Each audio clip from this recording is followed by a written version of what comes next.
사랑을 가지고 영혼을 향해서 친절로 다가서는 이런 주간의 삶을 살고 또 이런 일을 통해서 하나님의 은혜들을 경험하면서 앞으로 우리가 삶을 살아갈 때 친절한 삶으로서 그리스도의 사랑을 널리 전하는 이런 일들이 되기를 바랍니다.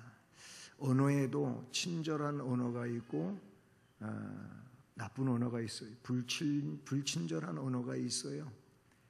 그런데 이것을 실제적으로 친절한 언어에서 어떤 놀라운 일이 일어나는지, 불친절한 언어, 나쁜 언어에서 어떤 안 좋은 일이 일어나는지에 대한 실험을 한 게, 공개적으로 실험을 한 게 있습니다.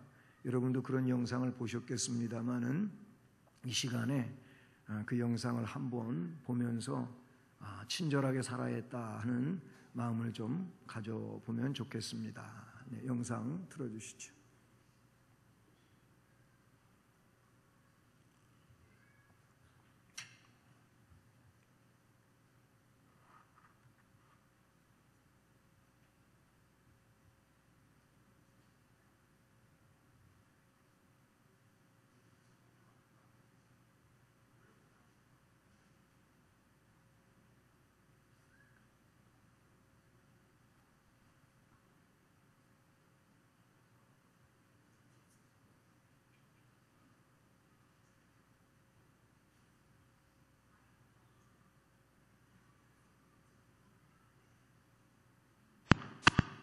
처음서부터 다시.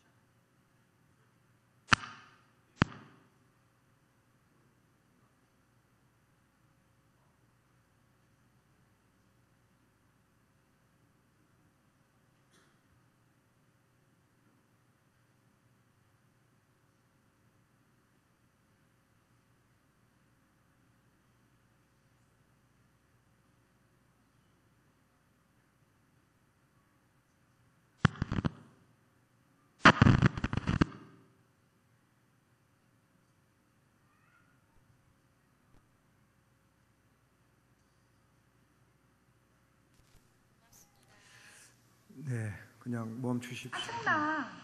처음서부터 다시 돌려. 처음서부터. 네.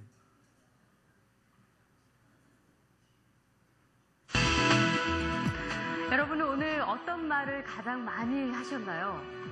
매일같이 쉴 새 없이 말을 하는데 뭘 그런 것까지 신경 쓰느냐고요? 글쎄요, 과연 그럴까요?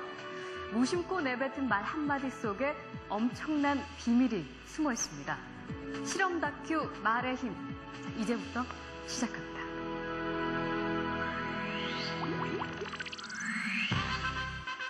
여기 막 지은 쌀밥이 있습니다. 그리고 각각의 병에 좋은 말과 나쁜 말을 붙이면 실험 준비는 끝입니다. 안녕하세요. 네, 안녕하세요. 네, 부탁드립니다. 이게 뭐예요? 앞으로 한 달 동안 네. 한쪽 병에는 좋은 말씀을 좀 해주시고요. 그리고 한쪽 병에는 듣기 싫은 말씀을 좀 해주세요. 뚜껑을 열고요. 알아들을까요? 고맙습니다. 예쁘다. 냄새 날 것 같아. 짜증나. 미워. 카메라 앞이라 그런지 짜증나도 너무 짜증 안 나게 얘기하시네요. 제대로 한번 짜증나게 할까요? 네, 짜증. 어우, 짜증나. 힘들어요. 이런 말 못하는데. 고맙습니다. 짜증나. 감사합니다. 짜증나. 예쁘다. 아유, 짜증나. MBC 아나운서실과 일반 사무실 모두 5곳에 전달했는데요. 4주 후 과연 어떤 변화가 생길지 함께 기다려볼까요? 4주 후. 안녕하세요. 맡긴 안녕하세요. 물건 찾아왔습니다. 맡기신 물건이요? 이거죠? 그리고 여기요. 두 눈을 믿기 힘들 정도로 차이는 분명했습니다. 고맙습니다는 예쁘잖아요. 하얗고 뽀얀 곰팡이가 많이 생기긴 했는데 하얗고 뽀얀 곰팡이가 있고요. 이거는 좀 짜증나는 곰팡이가 생겼다 할까? 이 붙은 이름 그대로 따라간 것 같아요. 좋은 말을 들려준 쌀밥에선 구수한 누룩 냄새가 났지만 나쁜 말을 들려준 쌀밥은 썩어버렸습니다. 대체 어떻게 했길래 이런 차이가 난 걸까요? 사랑해 사랑해 너무 예쁘다 고맙습니다 다다다다다 쏘아붙고요. 그리고 나서 가끔 예쁘잖아요. 그럼 많은 얘기도 안 했어요. 너무 미워 짜증나 이렇게 하고 딱 놓거든요. 근데 저도 진짜 신기한 거예요. 차이가 이렇게 확연하게 보이니까. 저 사실 처음이 실험 의뢰를 받았을 때 반신반의했거든요. 이 말 한마디로 이렇게 차이가 생길까.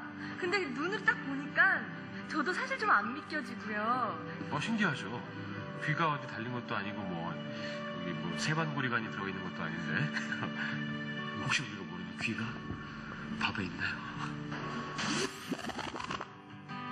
3, 4일부터 이쪽이 막 변화가 되니까 좋은 말을 해야 되겠다라는 생각? 그다음에 사람들한테도 속상한 일 있거나 있을 때도 좋은 말을 많이 해서 이 사람들이 변화됐을 때도 이렇게 변화되지 않을까라는 생각도 해봤어요. 굉장히 좀 놀랐고요. 처음 주셨을 때는 과연 될까라는 생각을 많이 했었는데요.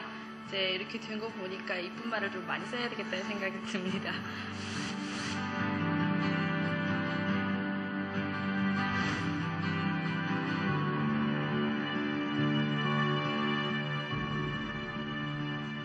밥풀이 한 달 동안 겪은 일을 기록한 사진인데요. 그 결과가 바로 여기 있습니다. 단지 좋은 말과 나쁜 말을 들려줬을 뿐인데 보이시죠? 이렇게 색깔이 확연하게 구분될 정도로 다르게 변해버렸습니다. 이게 만약 밥풀이 아니고 우리의 가족이나 친구 혹은 직장 동료였다면 어땠을까요? 건강한 파동과 밝은 에너지를 전해주는 말의 힘을 새삼 깨닫게 됐습니다. 우리의 말과 글을 아끼고 지키는 길, 그 시작은 배설하는 말이 아닌 배려하는 말, 또 어렵고 난해한 글이 아닌 쉽고 편한 글을 쓰려는 노력에서부터 출발하는 건 어떨까요? 저부터 한번 실천해보죠. 여러분 고맙습니다. 그리고 사랑합니다.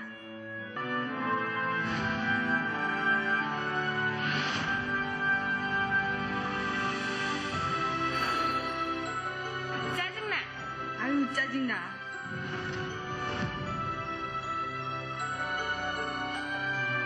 고맙습니다. 예쁘다. 예쁘다.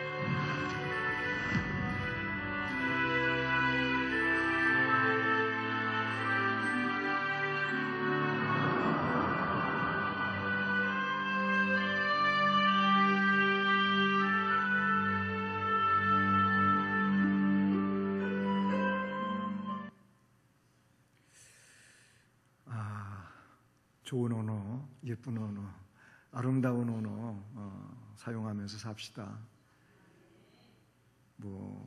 길 것 같지만은 아주 그렇게 긴 것도 아니에요. 사랑하면서 살아도 시간이 모자라는 게 세상이거든요.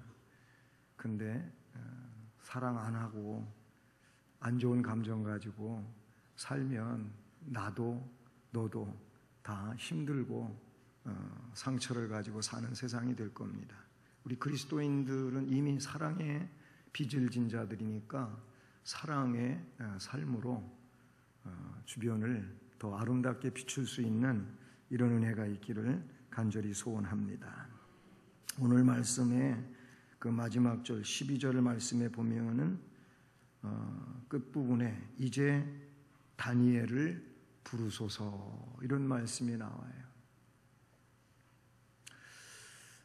그 다니엘 시대뿐만이 아니고 오늘 이 시대에도 정말 필요한 상황에 또는 필요한 일에 그때 그 상황이나 그 일에 필요한 사람, 이거는 정말 누구에게나 아주 중요한 일이라고 저는 생각합니다. 그 상황을 해결하기 위해서, 그 일을 해결하기 위해서, 하울링이 자꾸 나네요. 꼭 필요한 인물은 정말 그때나 지금이나 언제나 꼭 필요한 일이라고, 아주 중요한 일이라고 그렇게 생각을 합니다. 오늘 말씀에 5장 1절로 돌아가 보면은요, 벨사살 왕이라고 하는 이런 왕이 등장합니다. 이제 이 바벨론의 초대 왕은 우리가 알고 있는 것처럼 느부갓네살이죠. 느부갓네살. 뭐 넌센스 퀴즈에 제일 이른 나이에 왕이 된 사람이 누구냐 그랬더니 느부갓네살이랍니다. 웃기는 얘기 같지만은 이름을 그렇게 해서도 또 기억을 하는 일도 있더라고요. 그 사람은 갓 4살의 왕이 됐다, 그런 의미는 아닌데 그렇게 이름을 또 사용하는 일도 없지 않아 있는데, 이 느부갓네살이 바벨론의 초대 왕이에요. 그리고 그 아들이 나보니두스라고 하는 사람이에요. 여기 벨사살은 느부갓네살, 나보니두스, 그리고 그의 아들이에요. 이런 이제 상황으로 이어지게 되는데요. 어떻게 보면은 바벨론의 마지막 왕이라고 볼 수가 있지요. 그런데 이 사람이 굉장히 잘못된 일을 합니다. 앞부분에 보게 되면은요, 그가 귀족 1000명을 모아가지고 큰 잔치를 베풀었어요. 그 1000명 앞에서 술을 마십니다.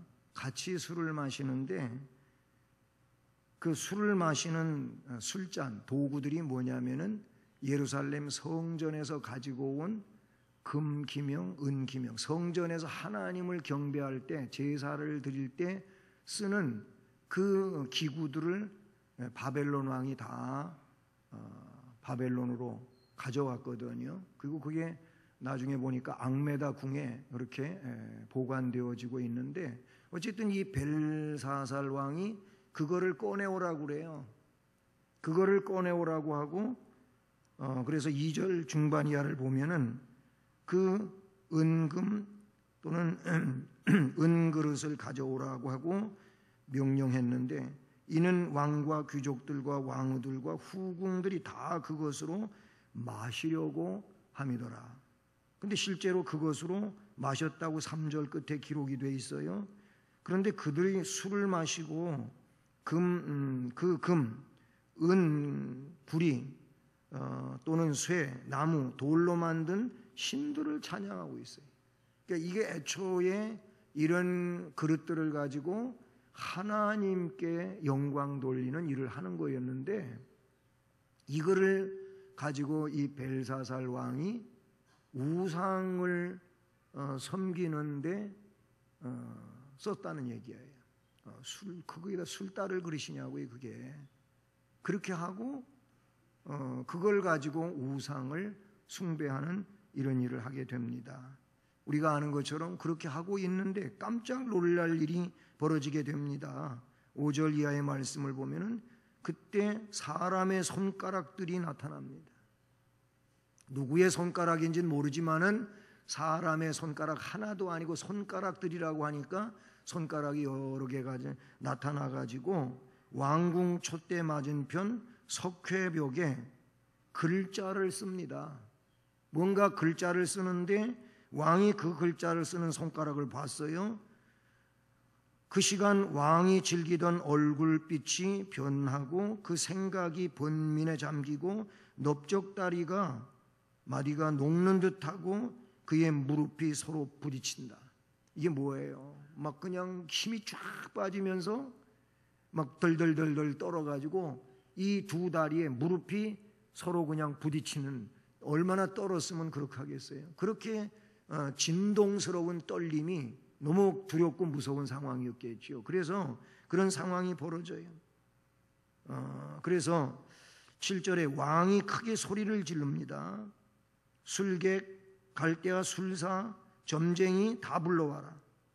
바벨론의 지혜자들에게 말하라.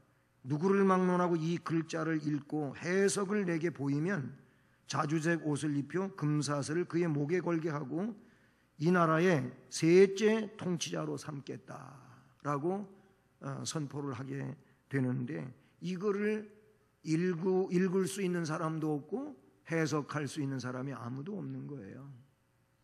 앞부분의 내용이 그런 겁니다.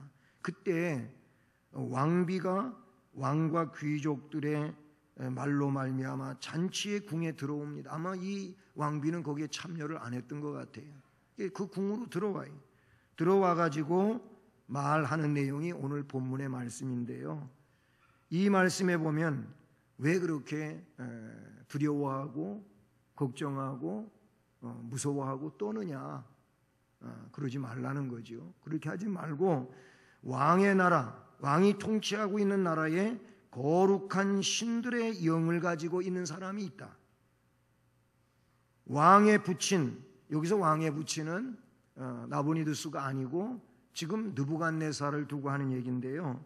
그냥 그런 내용으로 어떤 가족 개념을 쓰고 있어요. 그 왕의 부친 때에 있던 자로서 명철과 총명과 지혜가 신들의 지혜와 같은 자가 있다. 왕의 부친 느부갓네살 왕이 그를 세워서 박수와 술객과 갈대와 술사와 점쟁이들의 어른을 삼았다. 이 다니엘을 최고로 그렇게 삼았다는 겁니다. 그러니 왕이 벨드사살, 다니엘을 벨드사살이라고 이름을 바꿔놨거든요.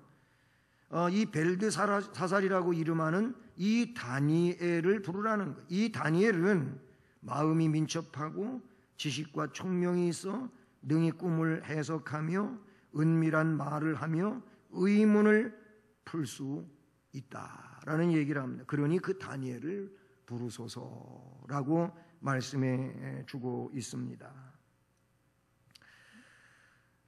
여러분, 손가락이 나타나서 쓰고 있는 내용은 물론 다니엘이 뒤에서 해석해서 나타내고 있는데요.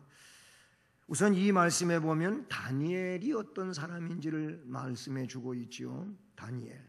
다니엘은 거룩한 영을 소유한 자라고 본문에서 소개되고 있어요. 바로 11절이죠. 이는 곧 신들의, 거룩한 신들의 영이 있는 사람이라, 이렇게 말하고 있어요. 이거는 신약적인 의미에서 보게 되면은 성령이 함께하는 사람이라고 저는 해석합니다. 성령의 충만함을 가지고 있는 사람은 바로 이와 같은 사람이라고 볼 수 있다는 사실이죠. 이런 사람은 하나님이 쓰시는 사람이고 꼭 필요한 때에 꼭 있어야 되는 그런 인물인 줄로 믿습니다. 여러분, 오늘 우리가 성령 충만해서 하나님이 쓰시려고 할 때 꼭 쓰임을 받는 이런 인물이 되기를 바랍니다. 거룩한 영을 소유한 자. 거룩한 영은 그냥 그대로 풀어보면은 성령이에요, 성령. 하나님의 영이에요. 이 하나님의 영에 충만하게 집혀 있는 자, 붙들려 있는 사람은 결국 하나님의 뜻을 알고 하나님의 일을 하게 될 줄로 믿습니다. 그것을 고린도서에서 분명하게 말하고 있어요. 성령이 충만한 사람은 하나님의 깊은 것까지도 통달한다는 그런 말씀이 있지 않습니까? 그래서 우리는 성령 충만해야 되고 성령 충만을 사모해야 되고 그 충만함으로 하나님의 일을 감당하는 사람이 되어야 할 줄로 믿습니다.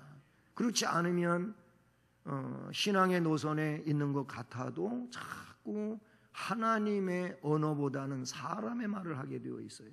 사람의 생각을 말하고 사람의 이상을 말하고 사람의 경험을 말하고 그 지식을 말하고 그렇게 말할 때 틀리지는 않는 것 같아요. 그런데 하나님의 뜻과는 거리가 있다는 것이죠. 여러분, 우리는 이 다니엘처럼 거룩한 영을 소유하고 있는 자 되기를 주님의 이름으로 축복합니다. 그리고 이어지는 말씀에 다니엘은 명철, 총명, 지혜가 있는 자라고 역시 11절 말씀에 소개되고 있습니다. 여기서 가리키고 있는 이런 명철, 총명, 지혜, 이것은 하나님의 주시는 지혜죠. 하나님이 주시는 지혜라고 말할 수가 있어요. 하나님의 지혜는 온전한 것이죠. 그래서 그 지혜를 우리는 그냥 아주 간단하게 요약해서 말할 때 전지하신 것이라고 그래요. 전지성. 그 전지는 온전한 지혜, 모르시는 것이 없으시고 모두 알고 계시고, 그리고 사람이 이 지혜를, 온전한 지혜를 가지기에는 너무나도 어려운 상황. 사람은 그런 존재. 우리는 이런 지혜에 있어서 너무나 보잘것없고 한계점을 가지고 있다는 것이죠. 근데 하나님의 지혜에 붙들리게 되면은 놀라운 것들을 알고 있어요. 이미 그 아나니아와 삽비라 얘기에 대한 것도 우리가 또 들었습니다만, 새벽 예배 때 보면은요, 베드로가 그 성령이 충만하니까, 또 성령이 그 베드로에게 역사하니까 아나니아가, 삽비라가 그냥 은밀하게 숨기고 지나가려고 해도 안 되는 거예요.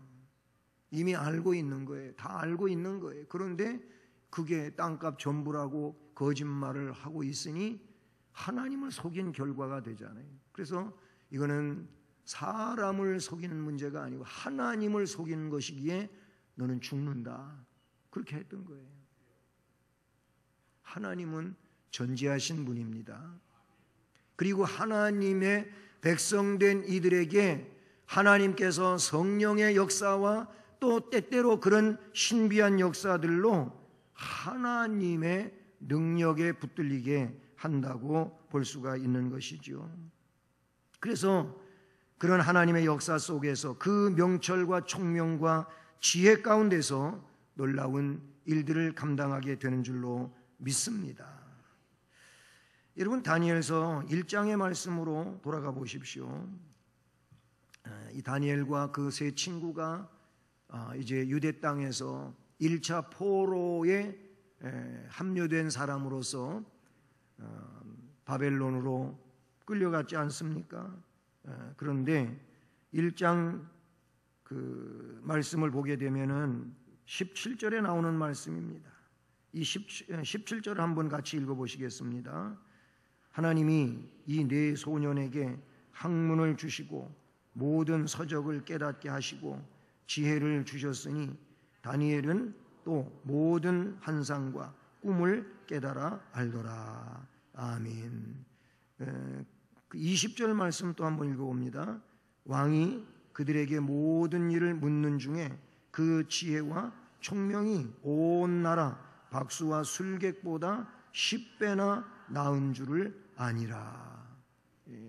뛰어나다고 하는 그런 사람들보다도 10배는 더 낫게 보이는 이런 상황이었다고 말씀해주고 있어요. 네 소년 다니엘과 그리고 하나냐, 미사엘, 아사랴, 이 네 소년들에게 학문을 주셨다 그랬어요. 그들에게 학식을 주셨다는 거예요. 그런가 하면 모든 서적을 깨닫는 그런 또 특별한 일을 주셨어요. 그리고 지혜를 주셨다 그랬어요. 거기에다가 특별하게 다니엘은 이 세 친구보다도 더 뛰어나게 모든 환상과 꿈도 깨달아서 아는 이 특별함을 다니엘에게 주셨다고 말씀하고 있어요. 다시 본문으로 돌아와 보십시오. 그렇게 명철, 총명, 지혜가 있는 자일 뿐만 아니라 세 번째로 이 다니엘은 어떤 사람이라고요? 마음이 민첩한 자라고 소개되고 있어요. 12절에 나오고 있죠. 마음이 민첩해. 왕이 벨드사살이라 이름하는 이 다니엘은 마음이 민첩하고 그랬어요. 여기 마음이 민첩하다고 하는 이 말은 지혜나 총명과 관련된 말로서 오늘날 사람들이 꾀를 짜내고 약사 빠른 이런 내용과는 구별이 되는 거예요. 그런 것과 같은 맥락에 있는 것이 아니에요. 꾀쟁이이기 때문에 그렇다 이런 얘기가 절대 아닌 것이에요. 꾀를 가지고 하는 게 아니에요. 마음이 민첩하다고 하는 것은 그 마음에서 벌써 뭔 일이 맞닥뜨려지게 되면은 그거에 대한 상황 판단이 너무나도 빨리 되는 거예요. 바둑을 뛰고 또 장기알을 놓고 하는 이런 것도요, 많이 그거를 해본 분들은 벌써 몇 수 앞을 내다본다 그러잖아요. 네? 막 세수, 네수 앞을 내다보고 그러면서 틀림없이 이렇게 놓은 것은 저렇게 하고자 한 거다. 그래가지고 딱 갖다가 길목에다가 놓으면 그쪽에서 깜짝 놀래. 내가 그렇게 저거 어떻게 알았지? 하면서 그런다 그러잖아요. 수를 앞을 내다보는 거예요. 마음이 민첩하다고 하는 것은 벌써 무슨 얘기를 듣거나 무슨 환경을 만나면 거기에 따라서 벌써 마음이 그거를 느끼는 거예요. 알게 되는 거예요. 그래가지고 거기에 대처하는 상황이 되는 거예요. 그렇게 못하면은 일이 다 그냥 맞닥뜨려가지고 이제 불 끄기 어려운 이런 상황이 됐을 때 아이고 늦었구나 이렇게 된단 말이죠. 마음이 민첩하다고 하는 벌써 마음에서 이게 어떻게 해야 돼요? 이해가 된 거예요. 느껴진 거예요. 그런 상태를 말하는 거예요. 우리가 살면서 어떤 때는 어떤 상황에서 벌써 그게 간파되어지는 거예요. 이게 이거구나. 그래가지고 빨리빨리 거기에 조치를 취하고 준비를 하지 않습니까? 그래서 그렇게 되는 거예요. 얼마나 놀랍고 기쁜지를 몰라요. 근데 그렇게 마음이 둔탁해가지고 일이 다 다가와서 지금 완전히 그냥 발등에서 불이 타고 있는데 이거 어째 그때 그러면은 늦다 그러니. 다니엘은 마음이 민첩한 자라 그런 얘기가 되는 것이죠. 여러분, 이 내용은 이미 앞에 1장 그 17절에서 말씀하고 있는 것처럼 하나님이 다니엘에게 그리고 그 세 친구들에게 주셨던 내용들이라고 볼 수 있는 것입니다. 거기에서 또 더 나아가지고 4절 네 번째로 2절 말씀에 보게 되면은 그 마음이 민첩할 뿐만 아니라 지식과 총명이 있어서 뭘 해요? 능히 꿈을 해석한다. 그런 말씀을 하고 있어요. 이건 1장 아까 그 17절에서 다니엘에게 특별히 꿈을 해석하고 해몽하는 이런 은사를 주셨다고 말씀해 주고 있지요. 여러분 2장 31절로 45절 말씀에 보면 벌써 1차적으로 다니엘이 느부갓네살 왕의 꿈을 해몽한 적이 있어요. 그때도 아무도 그 꿈을 알아내지를 못해요. 그래서 느부갓네살 왕이 모든 책사들을 다 죽이려고 했던 거예요. 그때 다니엘도 세 친구도 다 죽을 뻔했었어요. 그런데 그 왕의 신하 아리옥을 다니엘이 만나가지고 뭐 왕이 그렇게 급하냐, 뭐 그렇게 성질이 급하냐, 좀 기다려라, 내가 하나님 앞에 기도하고 알아가지고 말해주겠다, 이런 얘기가 앞에 2장에 나오고 있어요. 실제로 다니엘이 하나님께로부터 그것을 다 받아가지고 그래서 느부갓네살 왕한테 가서 다 얘기해 주지 않습니까? 그 내용이 2장에 31절로부터 45절까지 쭉 나오고 있다는 겁니다. 뿐만 아니라 4장에도 나타나고 있어요. 4장 말씀에도 그 내용이 또 다니엘이 꿈에 대하여 해석하고 하는 이런 일들에 대한 말씀이 기록되어 있는 것을 보게 됩니다. 이것은 다니엘에게 주어진 특별한 재능이다. 다니엘은 그런 재능을 가지고 있는 사람이라고 말씀에 소개되고 있다는 사실이죠. 저는 이런 성경의 말씀을 읽을 때마다 욕심이 생겨가지고 그렇게 기도를 해보곤 했었습니다. 지금도 때에 따라서는 그런 은혜를 좀 하나님이 주셨으면 해가지고 그렇게 기도를 욕심을 내서 해본 적도 있어요. 주여, 이렇게 되고 싶습니다. 저도 이렇게 되고 싶습니다. 그렇게 기도해 본 적이 있어요. 이 사람은 마치 창세기에 나오는 요셉과도 같잖아요. 요셉이 그 두 관원의 꿈을 해몽해 주어서 꿈대로 되었잖아요. 그런가 하면 창세기 40장에 나오는 그런 말씀인데요. 근데 41장에 가보게 되면은 파라오의 이 바로의 꿈을 또 해몽해요.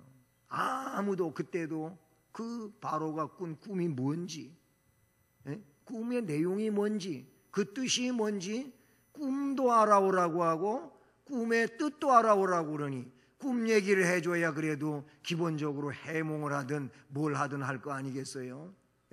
억지로라도 얘기를 해볼 거 아니야. 꿈 얘기를 해줘야지. 근데 꿈 얘기도, 뭔 꿈을 꿨는지 꿈 얘기도 안 해주면서 꿈의 그 꿈도 뭔지를 알아오라 그러고 그 뜻도 알아오라 그러니까 누가 알겠어요? 안다고 하는 것이 웃기는 얘기지. 그런데 그때 요셉은 다 알아냈어요. 왕이시오. 왕이 꾼 꿈은 바로 이런 것입니다. 그러면서 뭐 거기에 살진 소와 흉악한 소와 통통한 이삭과 뭐 쭉정이 이삭과 이런 꿈을 꿨어요. 그거 다 해석했어요. 그게 뭔지를 해석해요. 7회 흉년과 7회 흉년에 대해서 이야기를 했어요. 왕이여 정책을 앞으로 이렇게 펼치십시오. 그러면 그걸 네가 해라. 네가 맡아서 해라. 그래갖고 갑작스럽게 총리가 됐잖아요. 하나님의 역사인 줄로 믿습니다. 특별한 재능이에요. 특별한 재능. 꼭 이 다니엘이나 요셉과 같은 그런 상황은 아니라 할지라도 오늘 이 시대에 하나님의 자녀로서 하나님이 쓰시려고 할 때 거기에 꼭 필요한 재능 있는 자, 능력 있는 자, 지혜로운 자 되기를 주님의 이름으로 축복합니다. 성령 안에서 이룰 수 있는 이런 일이 될 줄로 믿습니다. 특별한 때 특별하게 사용되어질 수 있는 것, 이거 귀한 일인 줄로 믿습니다. 하나님의 은혜가 임하고 믿음의 능력이 있으면 역사를 이루게 될 줄로 믿습니다. 갑자기 감동이 와서 이런 얘기를 해보는데요. 이런 얘기 하는데 또 당사자인 분은 그냥 잘 받아들여 주셨으면 좋겠습니다. 다른 게 아니고 우리 교회 어떤 집사님이 몸이 많이 안 좋으신 분이에요. 작년까지 일주일에 병원에 투석하러 2번씩 다니시던 분이에요. 간도 안 좋고 당뇨도 심하고 신장도 안 좋고 그러니까 투석하러 다니는데, 근데 이 양반이 그 오래전에 나 5년이라든가 7년이라 잘 모르겠네. 그건 모르겠는데 하여튼 그만큼만 살게 해주세요. 근데 5년이 지난 거예요. 살았어요 그동안. 그래가지고 지났네. 그래갖고 투석하러 다니던 일을 그냥 끊어버렸어요. 병원에서 의사가 난리가 난 거예요. 투석 안 하면 이제 당신 죽는데 왜 안 오냐? 안 갔어요. 지금까지 안 가고 있어요. 올해 들어서 벌써 지금 몇 월 달입니까? 9월 달이에요. 9월 중반이에요. 안 갔어요. 병원에서 놀라운 일이 생긴 거예요. 뭐라고? 연구대상이래. 연구대상. 투석을 일주일에 2번 하던 분이 병원을 안 가고 하나님 은혜로 더 건강하게 살아요. 지금 더 건강. 병원에서 연구대상에 기적 같은 일이 일어났다는 거예요. 본인이 하나님이 책임져 주실 줄로 믿고 뭐 이제 내가 살게 해달라고 하는 연수가 지나갔는데 그때까지 살았으니까 이제 하나님 뜻대로 하십시오 하고 병원까지 안 갔는데 의사가 처음에는 혼내더니 이제는 기적이 일어나죠. 이 연구대상이라고 그러는데요. 오늘 같이 점심 식사를 하면서 그런 얘기를 제가 들어봤어요. 하나님 은혜입니다. 이런 얘기를 했는데 그분의 믿음이에요. 그분의 그 집사님의 믿음이에요. 기적이 일어난 겁니다. 다니엘은 여기에서 멈추지 않고 하나님의 소명받은 자라는 사실이죠. 그래서 12절 마지막 절 중반 이하에 보게 되면 그는 꿈을 해석할 뿐만 아니라 은밀한 말을 밝히고 의문을 풀 수 있나이다. 그랬어요. 여러분, 의문을 풀 수 있는 자, 이게 중요해요. 자꾸 의문을 만들어내고 의혹에 의혹을 더 겹겹이 만들어내고 이런 게 아니고 그 의문을 풀 수 있는 자, 이 사람이 누굽니까? 하나님의 능력에 붙들려 있는 자인 줄로 믿습니다. 하나님이 나를 능력으로 붙들면, 하나님이 나를 그렇게 쓰시면 할 수 있는 줄로 믿습니다. 그건 다니엘이나 하는 것이고 그건 요셉이나 하는 거지. 우리가 그럴 일만은 아니고 우리도 그런 거룩한 욕심을 내보자고요. 하나님, 저도 그렇게 되고 싶습니다. 성령 충만하고 싶습니다. 능력의 사람이 되고 싶습니다. 전도도 많이 하고 싶습니다. 저는 이번 기회에 우리 성도들이 132명이나 되는 분이 그렇게 많은 인원을 썼는데, 그러면은 뭔 얘기입니까? 이게 그분들이 그 마음속에 전도를 하고 싶어하는 사람들이 있다는 거예요. 이분이 꼭 교회 다니며 예수 믿고 구원 백성 됐으면 좋겠다고 하는 그거예요. 이분들이 다 전도되면 좋겠지만 그렇게 안 된다 할지라도 여러분 심령 속에는 거룩한 욕망을 가지고 있는 거예요. 하나님이 기뻐하시는 이 마음을 가지고 있다, 저는 그렇게 생각하는 거예요. 그게 뭐 1년 내에 아니면 수년 내에 아니면 그보다 오래 가고, 아니 내가 죽어도 안 되는 그런 상황이라 할지라도 이 마음을 가지고 있다고 하는 것이 중요한 거 아니겠습니까? 그게 중요한 거예요. 이 마음을 품으면 그 기도를 할 수 있게 되는 것이고, 그 기도를 하면은 하나님은 또한 들으실 것이고 역사하실 줄로 믿습니다. 그 믿음을 우리가 가져야 될 줄로 믿습니다. 손가락에 나타났어요. 다니엘이 지금 해석을 하고 있어요. 왕이시여, 그 벽에 손가락들이 나타나가지고 쓴 글씨, 그 글씨를 읽는 사람이 없다고 하는데 그건 이런 겁니다. 메네 데겔 우바르신이라는 겁니다. 그렇게 말했어요. 근데 이 우바르신에 대한 내용이 그 뒤에 가서는 좀 다시 베레스라고 하는 말로 해석이 되어지고 있는데, 이 베레스는 우바르신의 단수형으로 라는 그런 내용으로 이해할 수가 있어요. 언어가 좀 다르게 기록이 되어 있습니다만, 이거 메네 데겔 우바르신입니다, 이렇게 꿈에 그 손가락들이 나타나서 글씨 쓴 내용을 말해줬어요. 그럼 이게 뭐냐? 라고 해석을 할 때 메네는 그거를 또 내용을 자꾸 그걸 달아본 거예요. 생각해 본 거예요. 그 내용에 대해서 세보고가 메네 그런 뜻이에요. 그 다음에 데겔은 저울에다가 달아봤다는 내용으로 나오고 있지 않습니까? 무슨 의미의 말씀인 것입니까? 하나님께서 세워봤다는 거예요. 또 세워봤다는 거예요. 그리고 저울에 갖다가 달아봤다는 거예요. 근데 세보고 달아봤는데 왕은 함량미달이라는 거예요.